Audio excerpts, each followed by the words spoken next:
Hello বন্ধুরা, কথা ধারাবাহিকের হঠাৎ করেই গল্প নতুন দিকে মোড় নিতে চলেছে। হঠাৎ করেই কথা ধারাবাহিকে নতুন নতুন চমক দেখানো হচ্ছে।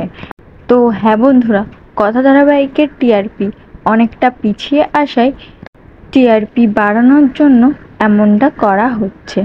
কিন্তু নতুন নতুন চমক দেওয়ার পরেও কথা ধারাবাহিক সেরকম একটা টিআরপিতে এগিয়ে যেতে পারেনি।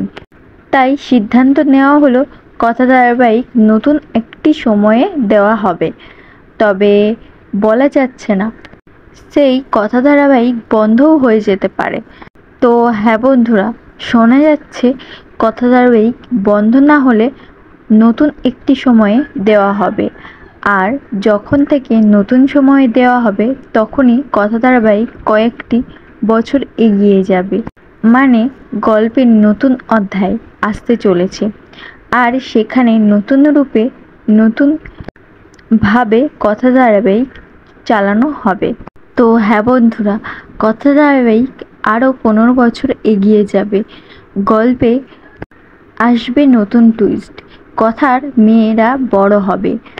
আর তোমরা কথা ধারাবাহিককে তো দেখতেই পাচ্ছ, নায়ক হিসাবে এন্ট্রি নিয়েছে 2 শালিক ধারাবাহিকের চারানা, আর কথা ধারাবাহিকের ভূমিকা পালন করছে রিহানা। তো হ্যাঁ বন্ধুরা, তোমরা 15 বছর পর দেখতে পাবে কথার মেয়েরা বড় হয়ে গেছে এবং তাদেরকে নিয়েই গল্প এগিয়ে যাবে। তোমাদের কেমন লাগবে সেই এপিসোডগুলো অবশ্যই তা কমেন্টে জানিও। আর এরকম ভিডিও পেতে আমাদের চ্যানেলটিকে সাবস্ক্রাইব করে আমাদের পাশে থাকবেন। ধন্যবাদ।